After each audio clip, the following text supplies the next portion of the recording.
This is your place for all things Grand Rapids Griffins and all things Toledo Walleye. This is the Hockeytown West podcast with your hosts, Brandon Cook, Nick Harrington, and Travis Foch.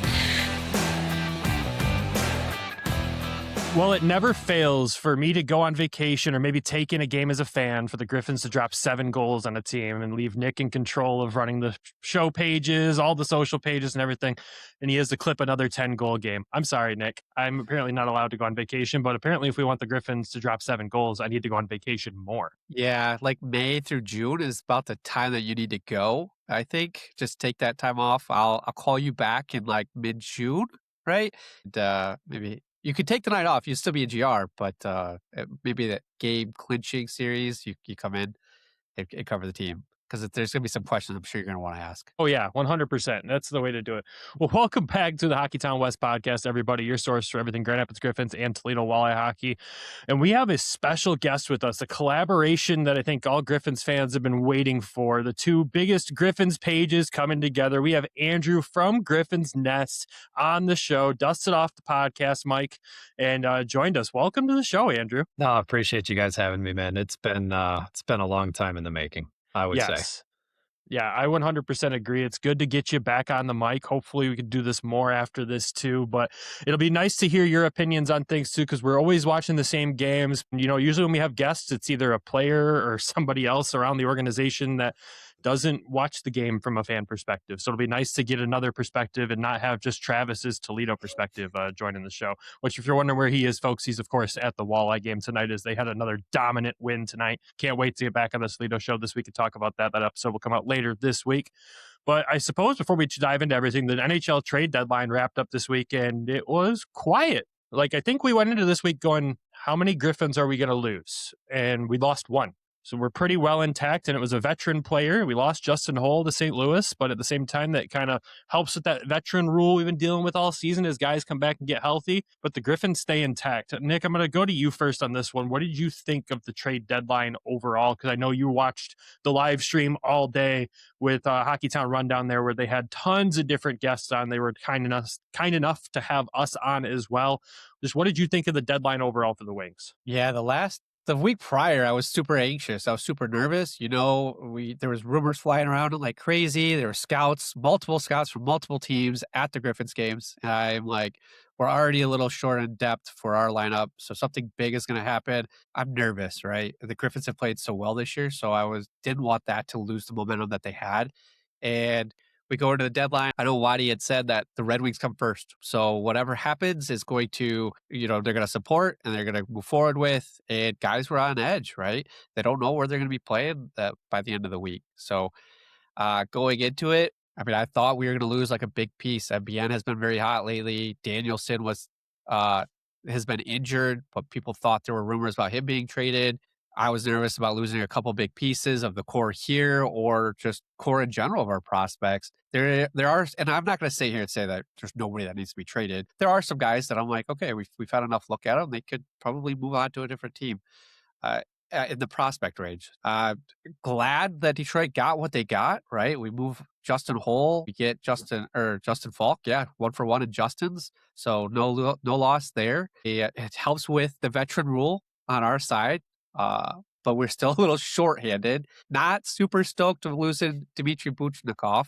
Guy I've been high on for a long time, and I know prospects, he was not happy about losing that. He did a lot of work, so shout out to him for posting all those clips and getting me very excited about this guy. But I think overall, the Wings got better, and the Griffins did not lose anybody that was going to create a gaping hole in the lineup where we were going to scramble for guys. What about you, Andrew? What do you think overall just of how the Red Wings did with this? So I think, as everybody pointed out on Twitter, right, in order to buy in the trade deadline here, you're going to have to give up a lot. And especially for what they were trying to find a right-hand D in Justin Falk, right? And as they found out, and everyone knows, those guys don't come off trees very fast. You know, they're not wildly abundant to go out and grab them. So to lose Dmitry, I'm going to butcher his last name. I'm terrible with that, so I'm going to admit to that. But to lose him, not ideal, right? to lose Justin Hall, obviously a huge veteran presence, both for Grand Rapids and Detroit at a time.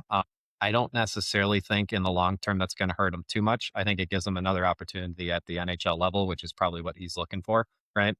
And plus, the Griffins, while depleted, do have a pipeline of defensemen that can step in. Eric Gustafsson being number one, right? He was up with the Detroit for a while, and now he's back down. So hopefully he can kind of fill that role. But outside of that, also, I think David Perron was another quick addition that we got for, I think, a 4th round pick we sent to Ottawa.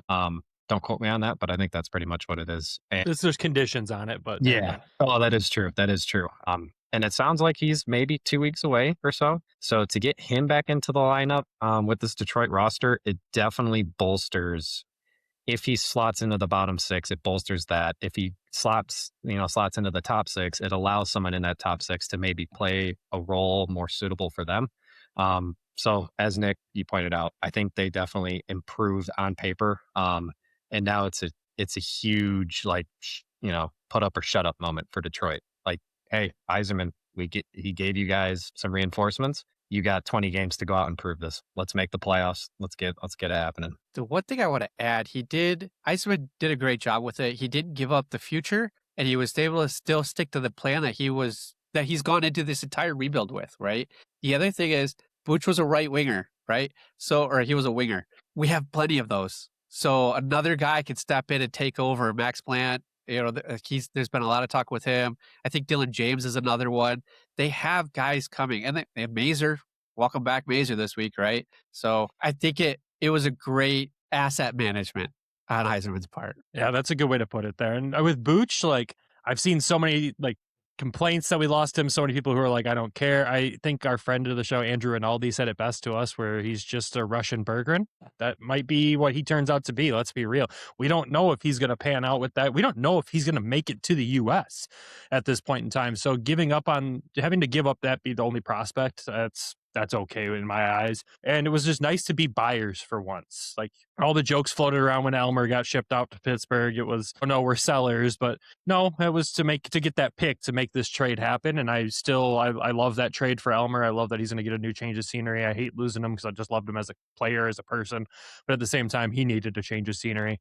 But we were buyers, and that feels really good. And I think you could tell with Larkin's comments after the deadline too, where, they didn't sell. They went out there and acquired. The management showed that they believe that we can go make the playoffs. Now we just need to go do it. Of course, the curse of March with injuries has reared its head, of course, and we'll see what happens with all of that here, and we'll talk about the depleted Griffins at this point. But it is nice to see that we were buyers. The crazy thing is there's only 4, if you want to count 5 guys from the Griffins now that are with Detroit since we shipped out former Griffin Elmer Soderblom. Really? I did not know that. We got Marco, you got Moritz, you got Albert, you've got Emmett Finney, if you want to count Emmett, and then you can count Larkin. Briefly. Yeah. Briefly. So that's 4, 5 guys. Yeah, it's crazy. It's how the business rolls, though, right? But overall, again, besides that, it was a pretty quiet trade deadline. I think a lot of people expected more, but clearly the asking prices were astronomically high. And I think I look forward to seeing what Detroit can do, and then what the offseason acquisitions look like. I think that's where things will get a little more surprising, or a little more exciting, maybe. I think there'll be still an off-season trade. I still think that something will happen. I think Steve is going to keep this core of Griffins together to see how far they could go. And then you're also going to be integrating a lot of guys from overseas. So I know the Pedersen talk was huge, and they said off-season. So maybe you see something at that point. Maybe a guy that's on our team now that's injured or being held out, maybe that could be included. Who knows? There's a lot of guys that have contracts that are up this year too. Yeah, there is. It's going to be interesting. But that's enough deadline talk. And obviously we mentioned injuries and call-ups. And as it stands right now, just to give you the rundown, Dominic Shine is with Detroit. John Leonard called up this past Saturday to Detroit. MBN is now called up to Detroit. And on the injury front in Grand Rapids, Amadeus Lombardi is sidelined. Nate Danielson still sidelined. So the Griffins are a little depleted, but they found a way around that for a good win on Saturday that we'll talk about later in the show. It's good to see this team continue to find ways to win as they just get absolutely bombarded with call-ups or injuries for not just, everyday guys. Like, these are big players, big pieces that we're missing, especially we've talked about the record of this team with Dominic Shine in the lineup and what it is, and it's insane.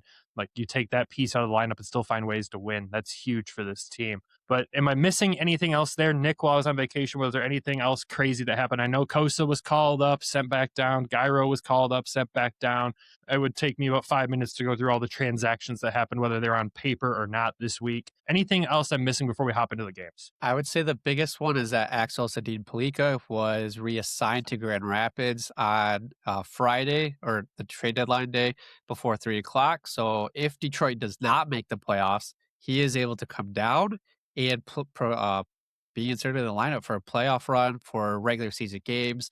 Wherever Detroit is at, they'll be able to make that decision to drop him down. With the crazy rule before was you had to play a game. This is the only exception. So on trade deadline day, they can reassign players. Dominic Shine was able to get reassigned back, so he'll be here for the playoffs. And that Axel will be a huge part, I feel, too. Yeah, they didn't have to send someone down and have him play 12 seconds of a shift to get off the ice like Bakersfield did for Edmonton. That was We could have used them, though. for that 12 seconds. Yeah, right. Yeah. You just feel bad for the guy that got scratched, for the guy that had to come in and play a 12-second shift and never touch the ice the rest of the game. You're like, man, someone could have played a full game. Come on. Yeah. All right. Outside of that, let's dive into the games this week. We got 3 to talk about. And the first one, we're going back to last Wednesday with the Rockford Ice Hogs being in town. Didn't really know what to expect with this game when you look at the lineup, right? Obviously, there's some guys called up, but all of a sudden before the game, you find out that Carter Mazer and John Leonard are back in the lineup for the Griffins. Andrew, what did you think when you saw that announced? To be honest, man, the puck dropped and I hadn't known they were back in the lineup yet. Mazer was the surprise. Okay, we knew John Leonard, I think, via Bob Kaiser and others, that he was going to be back pretty soon. Mazer going from like non-contact to playing in a game within maybe a week or two. That was a huge surprise. And forget the fact that he was just in the lineup. It's how much of an impact he made on that game, not to mention like how not out of place he looked despite missing the entire season.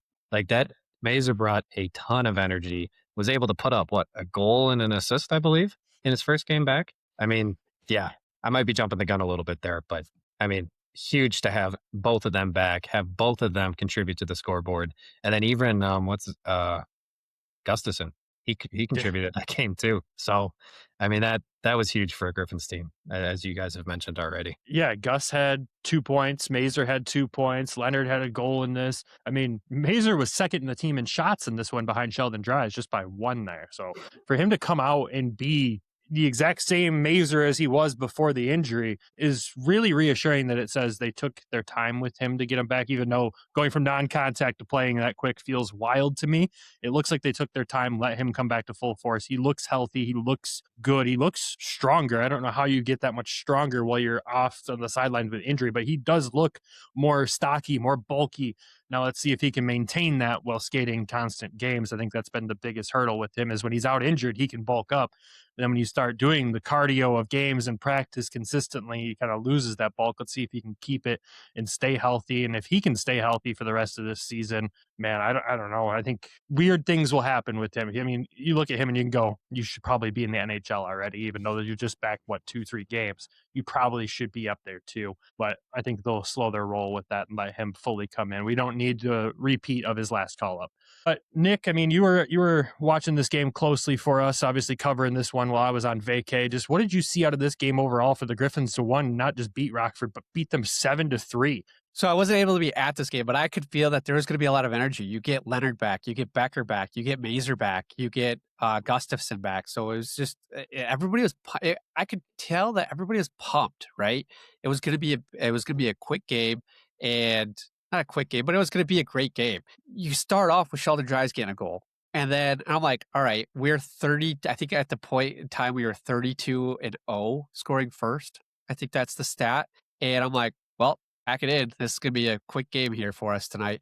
Rockford comes right back. They score 2 right away on us. And I'm like, oh boy, I like this. Okay, maybe we're in for a dogfight tonight.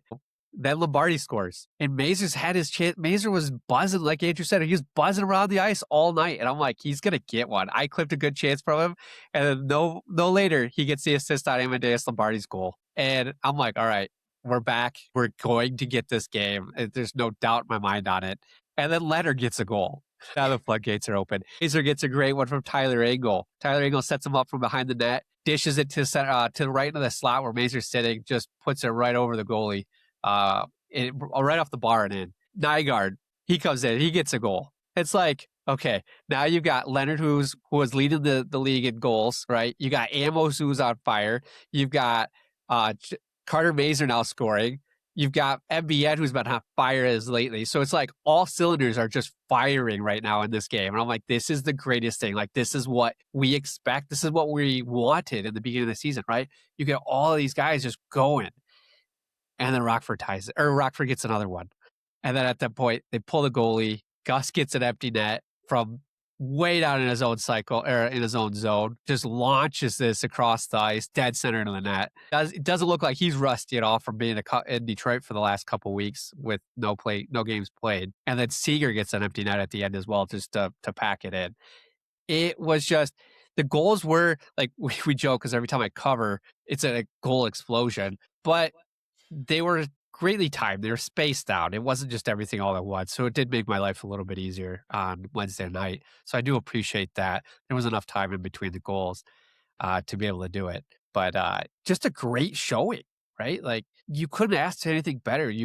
We always talk about depth. You get Becker, you get Seager getting a goal, like with Andre Becker throughout the season, he's been able to step in. Tonight you get Seager, right? Goes in, gets a goal. You get Tyler Engel, who's got 2 assists on this too, another depth guy. But you also get your top guys going too. Yeah, I love in this that MBN had another 3-point game. That's 9 points in a little 4-game stretch there for him leading into that game. That's absolutely insane. Obviously earned that call up that came later in the week after that game on Friday in Cleveland. But when you just look at the game overall and just see the types of goals that were scored, they were from different angles, they were from different spots, different setups. Like the Leonard goal looks like a pass to Dries, and he somehow gets it behind Comesso, absolutely fooling him. And at that point in the game, you kind of could see that this is going to be over. The Griffins are rolling. And it reminds me, Nick, of that game last year where you had to cover and the Griffins dropped 8 on Rockford when Dominic Shine and Austin Watson rejoined the lineup from their call-ups.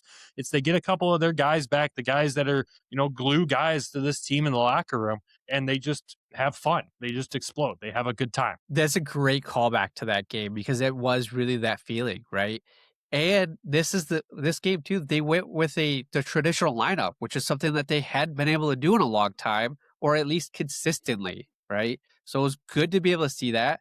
The weird thing about this game, though, Grand Rapids didn't have a single power play opportunity. Yeah, it is weird to see no power play opportunities. Rockford had 2 in this one. I'm just shocked by the amount of shots that Rockford had on goal. Like, Postava had to play great in this game to keep it, a Griffins win, even though we dropped 7. I mean, he faced 39 shots, stopped 36. Comesso had a little bit of an easier night, but at the same time, Posty, dude, when he's called on lately, he's been insane.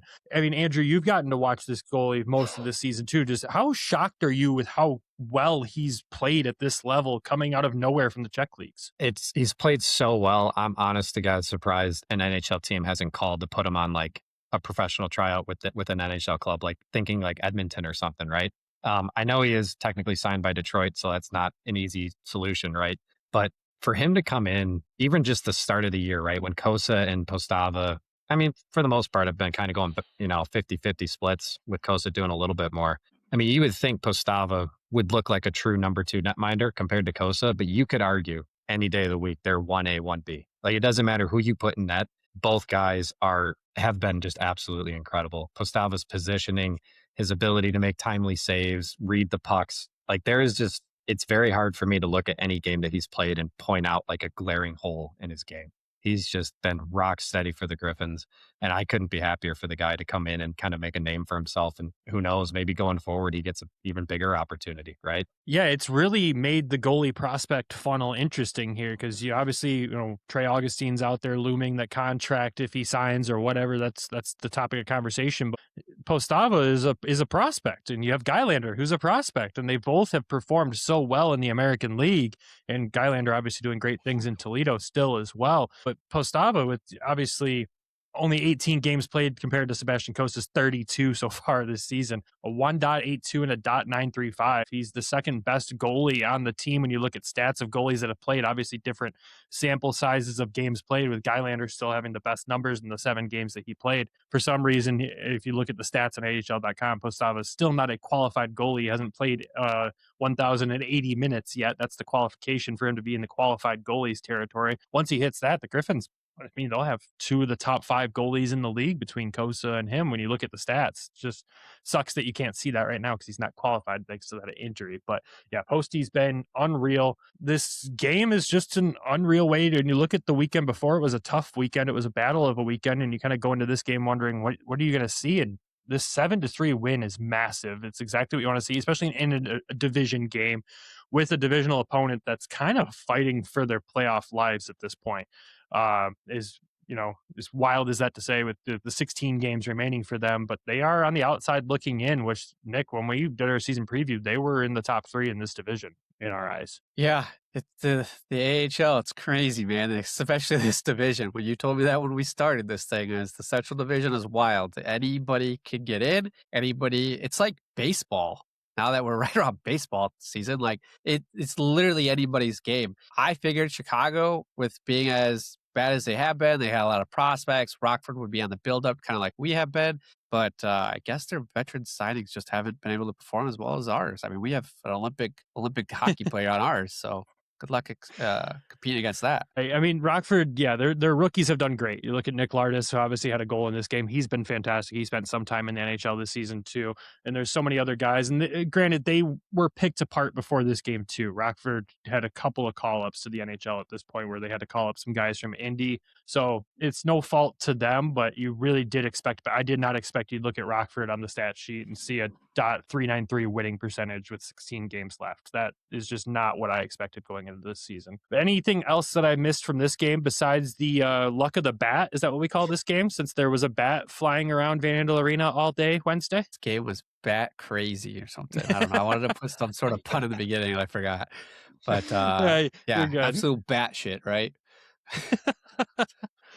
Yeah, that's a fun storyline right there. That's so Van Andel right there. It really is, with the way that building is and how bad we all want it upgraded. A bat flying around just speaks to it right there. Anyways, we can move on to Friday's game where the Griffins head down to Cleveland for a back-to-back in Cleveland against the Monsters. And this one just not what I expected with how some of the games against Cleveland have gone. But at the same time, when I peel it back, is it maybe what I should have expected? Cleveland plays us tough. They play us close. They usually score first, but in this game, we scored first. Andre Becker getting on the board there, but Cleveland was able to respond with 2. Grand Rapids adds 1, and then Cleveland closes it out with a late power play goal there. What were the thoughts on this one, Andrew? So this game, I'm trying not to get the 2 mixed up. Yeah, right. I don't think this was one of Grand Rapids' better showings, to be completely honest. They didn't look very energized throughout the entire game. Obviously, you mentioned Becker did get that opening goal, but after that, they kind of struggled a little bit. And the weird thing with Cleveland, I've noticed the last several times we've played them, there are games where it is just like a pure hockey game and there's not much to talk about outside of a couple goals. But you start looking into, I think it was like the third period, when they're just starting to get a little bit of nastiness between the two sides again, right? Obviously, they play each other 8 times over the season. And I think once that energy from that third period and the little bit of the activities after the whistle started up, you started to see Grand Rapids get a little bit more involved and kind of pressure Cleveland a little bit more. I thought the first 2 periods they were a little flat, but in that third period, I thought they started to at least look a little bit more like themselves and being able to actually keep pressure in the zone. It feels like the rivalry between these two is back, which is crazy because it's an out-of-division opponent. It shouldn't really be a rival, but for some reason, with how much we play Cleveland every year, they're our number 1 out-of-division opponent. It seems like the full Michigan and Ohio rivalry is back, and this game really set the tone for it. Obviously, there's some antics in this game we're going to talk about, but I don't want to derail the conversation entirely before we get there, and just make sure we get the game stuff in first. Nick, what did you see from Cossa in this one? Because I look at the stats and I could go, but did he play well? Did he play bad? Was it the team in front of him just not gelling together? I thought he played well. I think the biggest thing going into this game is that they were shorthanded. They played a guy down. So it wasn't 11-7, it was 11-6. They didn't have the full lineup. They didn't have a full roster. You're going to struggle when you're down a guy, right? This continually happens. For me, that's the storyline on this game is just like Chicago when we played the Wolves in the beginning of the season, we were down a guy and then Posty gets hurt and you insert Carter Geilander. I don't think it's any fault to Coast. I think these guys are they're getting just logging a lot of minutes, right? I wonder if we could get minutes on ice from our source, but I think I don't think he played bad. I just think it was it's a tough game, right? It's you lose ammo from the game prior to. We forgot to mention is that we lose ammo, so that's why they were short. Injury he happened in the second period and then didn't come back, and we thought maybe he'd be back in this game. I think Cossa played well. I don't think it's anything that was on him. Really, it's the power play. The Monsters scored 2 Luka. This team is known for a lot of Lukas, and 2 Lukas scored power play goals against us, and that was really the sign of it, right? Grand Rapids, their power play or their penalty kill is typically really good. It's top in the league, and this one they give up 2 goals. I mean, there's nothing really you could fault on Coast on that side. Yeah, I mean, very fair points made across the board there, right? The other thing, and I'm not trying to get into conspiracy theories, whatever here, but I know even Bob Kaiser on the broadcast made comment about the officiating for this game in particular, right? You look at the box score, Grand Rapids had 1 power play opportunity to Cleveland's 4. And to your point, thankfully, the Griffins PK has been rock solid all year. However, letting in 2 goals isn't necessarily going to win you a lot of games. But when you look back and you're like, okay, 5-on-5, they still need it. They still did what they needed to, right? It's a 1-1 game at that point. So they still are actually 2-1 because I think Mazer had that goal late as well. So they did what they needed to do 5-on-5. And unfortunately, you have to play against the officiating at times, right? You can't really decide what they're going to call, what they're not. So to give up 2 power play goals when you've been as good as you have, it's one of those games you can probably look back at and be like, maybe we weren't our best, but there's not really anything there that's like screaming problematic long term. Yeah, exactly, which is a good thing, right? You're not going to have this be a long-term problem, especially with how talented this PK is and the officiating. Yeah, that's something we're going to talk about.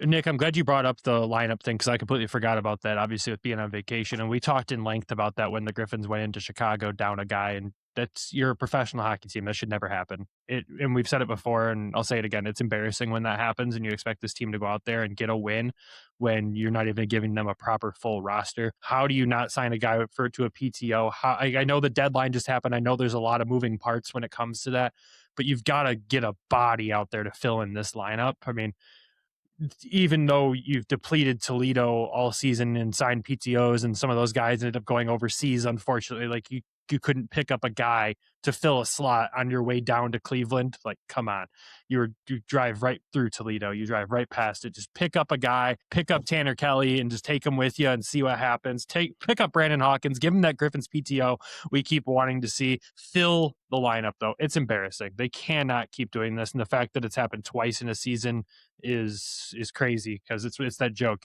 if I had a nickel for every time it happened, I'd have 2 nickels, which isn't a lot, but it's kind of crazy that it's happened. It is. It's embarrassing, right? We said it last year when we were going through the same issue. We looked at it at the beginning of the season. We're like, this is still going to be an issue. Toledo was playing Friday they were playing Friday in Toledo. They were playing at Cincinnati, so they could have playing against Cincinnati. They could have grabbed somebody from Toledo. It's not that far of a drive from Toledo to Cleveland, from what I understand. I mean, this is the best case scenario. You could have grabbed a PTO. It's just, even going into the trade deadline, you should have signed somebody, right? Maybe it's tougher because you don't know, other teams don't know who they're going to lose either. So maybe that could cause a little bit. My problem with this though is if you continue to play short or you continue to play these like odd lineups with AKL filling it for forward, play down a guy, loading up on the D side and short of forward, how much pressure is that putting our prospects for injuries or overplaying, overtraining, overdoing it? If Detroit, I would call it out. Like, if Detroit really cares about their organization and their prospects, they would fill this team, right? Where they're not going to be put in these situations where there's going to be too much on them. I don't know. That's just me. And it takes me off. It really does. Let's go a layer deeper because I'd love to get your guys' thoughts on this because this has been something I've been kind of pissed about for the longest, right? So let's go back to like the COVID years, right? When the Griffins iced an ECHL team almost the entire season, right? Like, it was majority Toledo Walleye players. And not only that, you had like Tyler Spiza and other guys playing defense, forwards playing defense. Things that, given the circumstances, fine, you can look past it. But to get to this point now, and you're having AKL come down and play forward, I get it. He's played it forward a little bit in the past. He's done a great job. But to your point, it's unacceptable. And to go kind of a layer deeper, right? Because the AHL has kind of transitioned to this developmental league, they've put so much pressure on these veteran guys, right? Where you can only ice so many of them every single game. And you got these veteran guys losing jobs and going overseas because there's nowhere else for them to play and earn a living, right? Unfortunately, like the ECHL, they're starting to get there in terms of like being able to compensate players, I think, fairly. But to truly at the AHL level where you can make a big enough living to survive, right, day to day, you're losing guys because of the rules you put in place. And I get it. You want to have your developmental players, the NHL teams draft, come to a league that's kind of designed for them. But at the end of the day, it's almost taking away from the broader point of just winning, creating a winning culture for these, these prospects. I think it's an outdated rule that needs to get revisited. And I think it would also allow these veteran guys to sign contracts and actually have longer term jobs, and ensures you have maybe a couple healthy scratches every now and then, just to ensure that when injuries and call-ups happen, boom, you can ice a full team and you're not risking these younger guys playing 11-6 in the second best league in North America and arguably third to fourth best league in the world. Yeah, no, I 100% agree with you on that. I think there is a revisit to the veteran rule in the new CBA. I don't remember the details of it.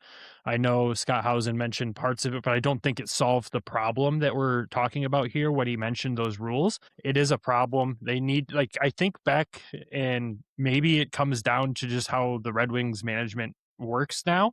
Because when Pat Verbeek was in Grand Rapids, you'd have 4 or 5 healthy scratches a night. We don't have that anymore. We haven't had that for a couple of years now, which, granted, no player wants to sit around in the American League being a healthy scratch. But again, a body is better than nobody. The crazy thing about this is we just still only lost by 1 goal to Cleveland. That's to still to zone in out Chicago was a shootout. Credit to Waddy and the team. You're going in, you're like, and my buddy, I told this to my buddy last night, and he goes, why don't they just forfeit the game? Right? Why you rest your guys? You're not you still put up a fight. They still put up a fight. Great for them, but why don't you just forfeit the game? You lose the travel time. You maybe reschedule it because you don't have enough people. I don't know. There's got to be some sort of caveat that we're missing, that there's a loophole that they can try to take advantage of. Forfeit, reschedule it, do something, rest your guys, and then come back with a full squad. I don't know. So if there is one player overseas that I think helped mentor Axel Sandin-Pellikka, Luke Witkowski, former Holland native. I have for the longest time just wanted the Griffins and Red Wings to offer that man a contract until he's ready to retire. Bring him back home to Michigan, help him mentor and protect these young guys. You have a defenseman and forward ready to go at all times. So, that's just my little personal fan bias, but I wish they would bring him back over. It's so funny you say that, too, because I think it was during last weekend's games, I think Elaine had posted something about the lineup, and the professor on Twitter was like, where in the world is Luke Witkowski, is what I'm thinking of. And I think you might have replied to it, too, as well. But I was like, yeah, man, that's a guy that you'd love to be able to just toss in the lineup. Hey, you have a game against Cleveland coming up. You're going to be down a man. This team likes to cause some scrums. Throw him out there. No one's going to fight him. No one wants to. But again, just a body. Just put some, field a lineup. It is unreal to me that we're having this conversation about the second tier of professional hockey in North America not being able to put a full roster on the ice. Maybe for the lineup now, we just throw a cone out there. I mean, it's just as a joke. I don't know what else to do. It's just not being addressed, or maybe it is behind the scenes and we don't know yet. But it's frustrating. It's so frustrating. Look, if you can sign Justin Abdicator to get him Olympic ready, you can sign a guy for a couple of games. There's a guy out there that wants to lace him up. What's DeKaiser doing? Does he have a broadcast that night? Throw him out there. Let's see what happens. It's unreal that we're having this conversation, not just at this point in the season, but the second time this season. And like you said, Nick, the team only lost by 1. And the other time this happened, we lost in a shootout where we lost our starting goalie midway through or early in the game. Like, it's been some unreal situations and unreal performances for them to dig deep and get that, especially when you're battling not just against your own lineup being full, but the officials in this game, as Andrew alluded to earlier. We've got to talk about this situation with Austin Watson in this game. Should we take a break and come right back to that? I think that's a good idea. Let's hit a quick ad break. When we come back, we'll talk the Austin Watson drama, talk about the next game against Cleveland, quick standings update around the league, and that's probably about it. DraftKings Sportsbook, an official sports betting partner of the NHL, is built for the fastest game on ice. With player props, live betting, every shift, every shot, every save gives you options to get in on the game with DraftKings Sportsbook. Currently, the NHL is on an Olympic break, but right now you can bet a plus 10,000 for more insider to win the Norris Trophy or plus 3,500 for John Gibson to win the Vezina. Pretty good odds there for our guys. New customers bet just $5, and if your bet wins, you'll get $300 in bonus bets instantly. Download the DraftKings Sportsbook app and use code THPN. That's code THPN to turn $5 into $300 in bonus bets if your bet wins. The crown is yours. Gambling problem? Call 1-800-GAMBLER. New York, call 8778-HOPE-NY. Connecticut, call 888-789-7777 or visit ccpg.org. On behalf of Boot Hill Casino in Kansas, wager tax pass-through may apply in Illinois. 21 plus in most states. Void in Ontario. Restrictions apply. Bet must win to receive bonus bets, which expire in 7 days. Minimum odds required. For additional terms and responsible gaming resources, see dkng.co/audio. Limited time offer. Copyright 2026 reserved. And welcome back. All right, as we are all talking about this Buffalo-Tampa game in our break here, just looking at the insane whatever is happening here with fights, and more fights. Let's talk about a guy that's known for fighting on our team, but wasn't really fighting and gets sent out of the game in Cleveland on Friday. Let's talk about Austin Watson. This story is kind of taken off now when it comes to the hockey social media world. And for us, we've talked about it before. We feel like Austin Watson gets mistreated by officials in this league. We feel like as soon as he starts running his mouth, they immediately send him off the ice, whether he's running it directly at the officials or other guys. They just don't like what he has to say for some reason. And we've said it before, it's blatant targeting. This game kind of solidified that, not just with the officiating on Watson, but the whole game just felt like it was leaning one side towards Cleveland in this. And everyone that's listened to the show long enough knows me that I rant about officials probably way too much. I understand it's a tough job and it's a hard job, but there's points where you just kind of look at it and go, you can do better. You either call it fairly or don't call it at all. Like, just let the guys play, and then sometimes it gets too out of hand. I understand. But this Austin Watson situation where he gets into a scrum, a guy from Cleveland comes off the bench in McHugh to join this scrum, which automatically right there is a penalty and a 1-game suspension in the American Hockey League. For those that didn't know, nothing came from that. Watson slashes at this guy. At this point, he's already got a 2-minute slashing call. Even Coach Watson in pregame on Saturday said, yep, that's what we should have had, but we should still have a power play with this guy coming off the bench to join the scrum. Watson gets sent to the box and he's got a fan jarring at him. And from what Coach Watson said, it's words that he couldn't repeat during the pregame broadcast. So we can't say them here, obviously, but he referenced, Watson's past. The fan brought it to the personal side and kind of attacked Austin Watson in that angle. Austin Watson's banging on the glass in the box, trying to get the officials' attention to get this fan out of here from his side of the story. And what do? They toss Austin Watson from the game, or give him a 10-minute misconduct, I should say. They didn't toss him from the game, but they didn't allow him to come back on the ice after the misconduct had expired. Austin Watson sat on the Griffins bench for the remainder of the game, confused why he wasn't allowed to rejoin the game. So that right there in itself is beyond confusing, because we've seen points this season where officials give guys a penalty heading into a shootout, and those guys are somehow included in the shootout when they're not supposed to be. We've seen situations where Austin Watson's getting tossed just for speaking, but this one felt weird, and it didn't just feel weird from the officiating side, but Cleveland was overhyping this fan beyond belief. Social media posts calling him their real MVP. You had their broadcast mentioning that he's a friend of someone that works for the team. They knew the guy by name, and I said that, man, he should get free season tickets apparently for getting Austin Watson out of the game. Like, granted, at the time, they don't know what this fan is saying. They don't know what's happening down there. So I can understand, like, they see a fan getting a player riled up to the point where he gets tossed. Yeah, of course, you're going to be happy with that fan. It's the fact that stuff still exists online now that we all know more of the story, where I just kind of am disgusted by it. But to round out the story is Austin Watson, yet again, targeted by American League officials, and this cannot continue to happen. Austin Watson has, 130 something penalty minutes in this season, and I can say probably confidently that 60% of those are misconducts. Austin Watson is not the same Austin Watson where you go out there and just beat the brakes off of a guy left and right and, be on that line of, okay, he gets in one more fight, he's going to have to serve a game suspension like he was a couple years or a year back. This is a different Austin Watson that still plays the old school style of hockey that we all come to love and, enjoy. But just because he runs his mouth and says a few things doesn't mean he should get tossed from the game. But when he's trying to get the attention of an official to say that this fan is harassing him and the fan needs to be tossed and he gets tossed, that's unacceptable. You're just not even listening to what this player is saying. And as Coach Watson said, the ref is being emotional about Austin Watson, and you can't let emotions come into how you officiate a game. This game was chippy from the beginning. These two teams, they have a history. They are rivals. It wouldn't be a controversial game without it being against Cleveland, right? We had the puck on the ice, the rubber puck on the ice a couple years ago. And here we are with another controversy against Cleveland. Doucette throws a huge hit in the first period. Bone crushing. Literally, like, it was so loud. I'm like, whoa, who was that? You would think it was Austin Watson. Doucette's this in the first period. And then throughout the game, Zach Aston Reese, former Griffin, continually mucks it up with our guys as well. And then there is, they got into it with Deuce. They go into it. Lagacy throws a huge, they get into a fight. And then that's when Waddy slashes the guy, which he should have done. He should have got a penalty for that. I get it. But Mayhew striking him, like, that's different. I didn't know that had happened after until Waddy had walked us through it pregame on Saturday's game. It's embarrassing for Cleveland. It's the fourth. They put him as the fourth star of the game because they kicked out Austin Watson out. These refs, and Waddy played this moment emotionally. They need to keep it in check.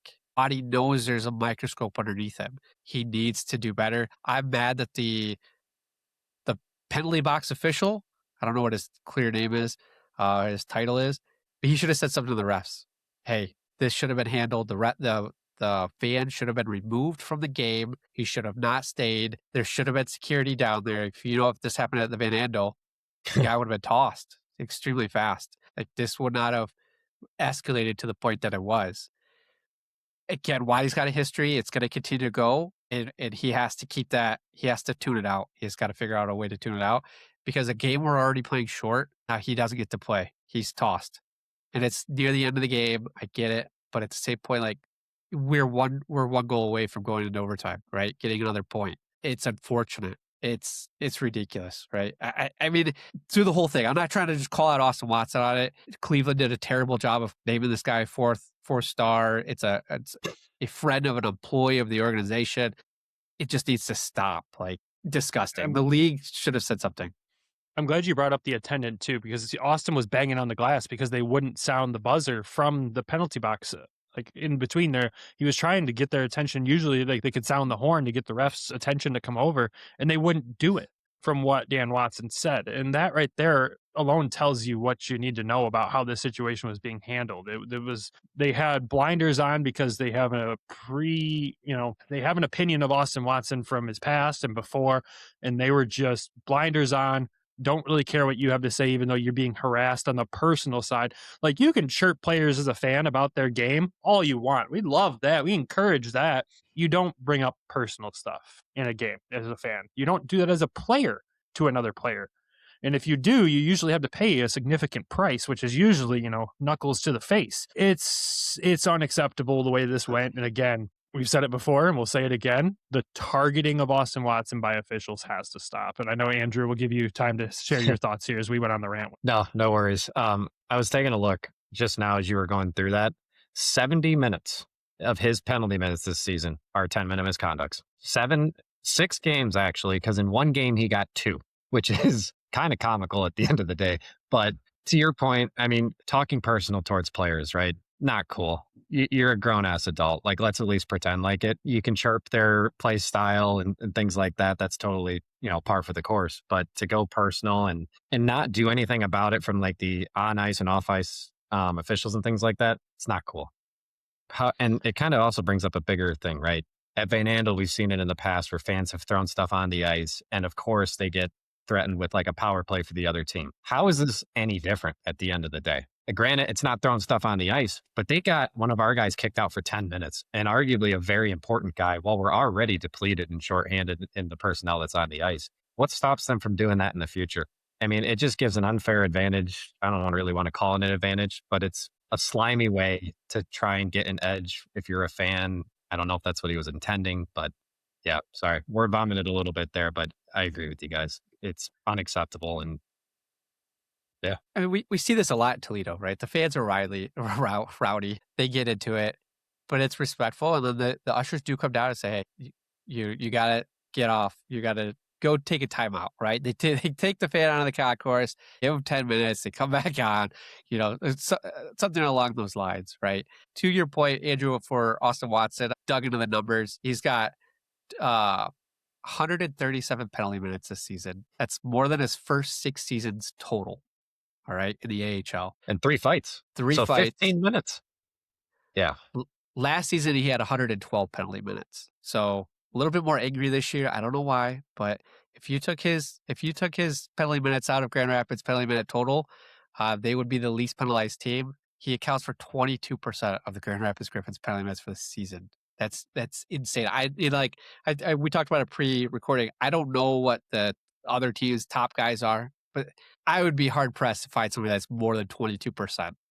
So it's not a 170 of those 22% is misconducts. That how many of them have been valid? Like, that's the thing that really sticks out here is how many of it was just he said something that hurt the ref's feelings. Like, come on, dude. It's targeting.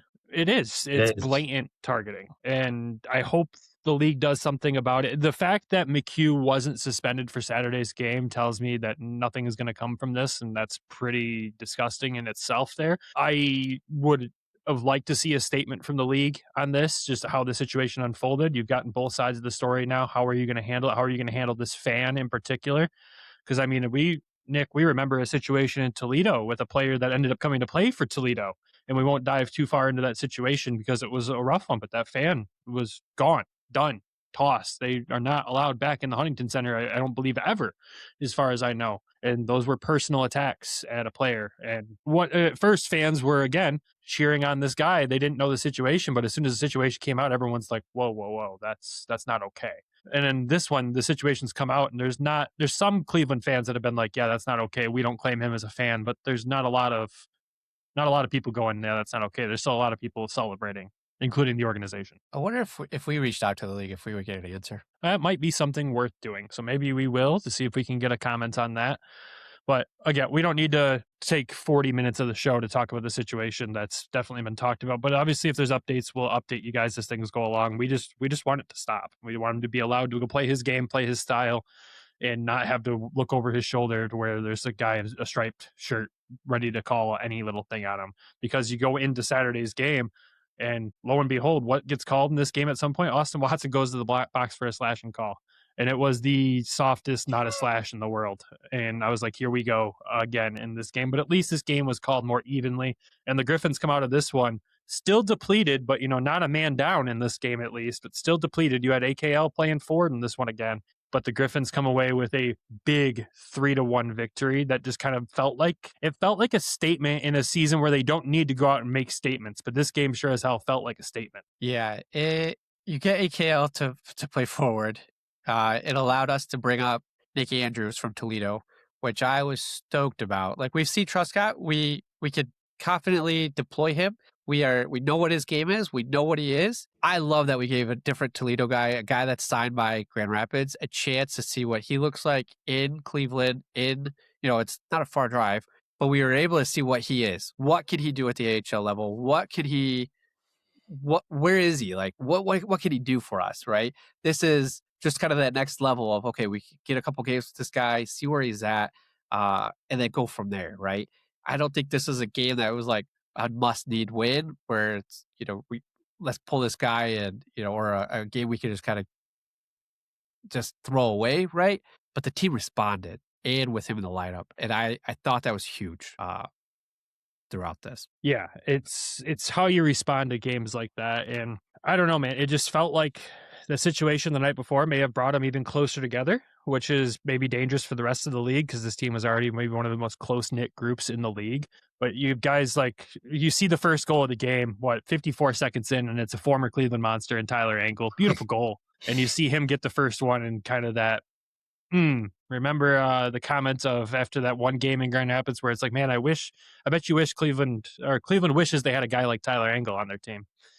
Yeah, it's that kind of response there. Beautiful goal from him. Seager, again, finding the back of the net. Can we talk about Gabriel Seager for a moment? Just he's not going to be the guy that goes and scores 20 goals, 15 goals in a season, but what he's brought to this team and his development and how he's just established himself as that third, fourth line center that is reliable and consistent and now finding the back of the net more consistently because this is back-to-back games with a goal. Yeah, his confidence has been through the roof. Since Christmas, they told him, go to the net, do what you used to do. And it's been paying off. I mean, there was maybe one or two empty net goals, but still found the back of the net. They don't ask how, they ask how many at the end of the season, right? And just to get that, I mean, he's driving that fourth line. We were so big on him last year because of the faceoffs. This year, he's providing a little bit more scoring, it feels like. That's back-to-back games with a goal. Sorry, that's 3 in a row. I should correct myself there. He had one against Rockford, too. I forgot. It's all right. You're on vacation, buddy. Yep, exactly. This game, that first period, they came out humming. There was 15 shots on net against 7. They were out for... They wanted to put it to Cleveland in this game, it felt like. It really did. And I mean, I know with this, you also see Carter Mazur get a goal here too. We won't even talk about Roman Ashan's goal as it was a nice goal. I'll give him credit there. An impressive one, but it was assisted by a guy again who should have been suspended in this game, so it shouldn't have happened. But you look at this one, and again, it's another really, really good performance from Postava. Obviously, the Griffins played well defensively in this one, holding Cleveland to 21 shots. But at the same time, when Postava was called upon, he was sensational. And I think the other thing that just stands out to me in this game is just that top six, that forward group. They continue to just be, I don't think shutdown is the right word for it, but they just spend so much time in the offensive zone when you look at what they're able to do and how different the top six has looked all season long so far. And again, you're missing Lombardi, you're missing Danielson, you're missing Shine, you're missing Leonard in this game. And you could still find ways to at least score 3 goals. And with your goalies, with their numbers, as long as you score 3, you're probably walking away with a win. Oh, big time. Yeah. No, just the Griffins defense alone. I think I'm taking it for granted at this point of the year. They have so few misplays. I mean, and when they do have miscues or misplays with the puck back on defense, they make up for it within seconds later. So to have kind of that confidence in the Griffins defense to protect those leads, and especially when it's hard to score for the Griffins, as it kind of has been a little bit lately with all the different moves and guys getting called up and injured. If the Griffins are able to score, 2-3 goals, as you mentioned, most of the time they're able to hold that and squeak out wins, or at the very least squeak out like 1 point in overtime, which, as you can tell, I mean, they've already made the playoffs. So the success speaks for itself, and Seager definitely has taken a step in his development for the team, playing a much more impactful role this year. He's still, I'm looking at his numbers, he scored 10 goals last year. He has 7 this year so far, but he's only 2 points away from his total points last year. And there's still, at least another 15 plus games to go. So hopefully, right, depth scoring, let's hope it continues. This hot streak's been sweet to watch. He's done it in the bottom 6 all season. His whole career, he's done it in the bottom 6, unless he was playing in Toledo for that short 3-game stint he played there. And that's what impresses me the most, is that, does he score a lot? No, but it's when he does and when it matters. And yes, in a game where you score 7, it might not matter, but you look at the night before, obviously they lost by 1, that goal mattered. This one you win by 2, he makes it not a 1-goal game. That goal matters a lot. And when your depth guys can do that in games that matter, that's absolutely huge. And the bigger, it's not to cut you off, one more thing to add to that is, when he's scoring, it's great, but how little mistakes he makes. I mean, we watch him every game. I rarely see this guy make a mistake. He dumps the puck in when he needs to. He chases after the puck, forechecks hard. He does everything right, and it's shown this year. 100%. I'm so glad you said that. The big thing, too, that I noticed this week, or these last 3 games that they played, was that a lot of the goals, besides Mazur's blazers that he's been shooting this week, is that a lot of these goals have come off of rebounds. They're just driving to the net and cleaning it up. not giving the other team a chance to be able to clear that puck at all, that's going to be so important come playoff time, right? We talk about depth. We need Seeger to be scoring those goals. Third, fourth line, we saw Trail Max score in the third, fourth line all season long as well.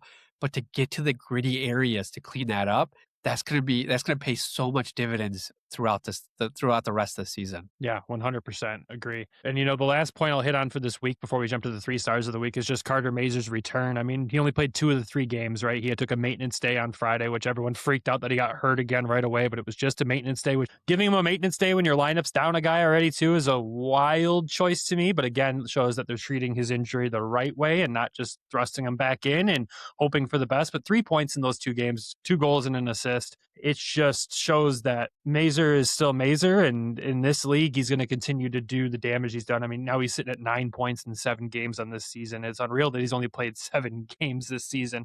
But the fact that he didn't skip a beat, like he just came back and is still Carter Mazur at this level, is a really good sign for all of us and what's to come for this hopefully deep playoff run. The one thing I want to touch on earlier when we talked about him is we had heard reports that he wasn't going to be back till like late March either, Yeah. like early April. I think it was what we had heard.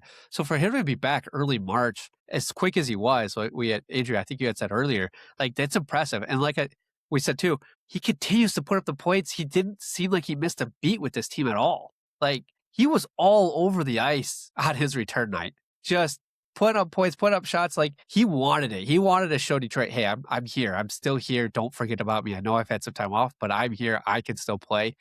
It's beautiful, right? I want to see that return. I want to see him get to the NHL again.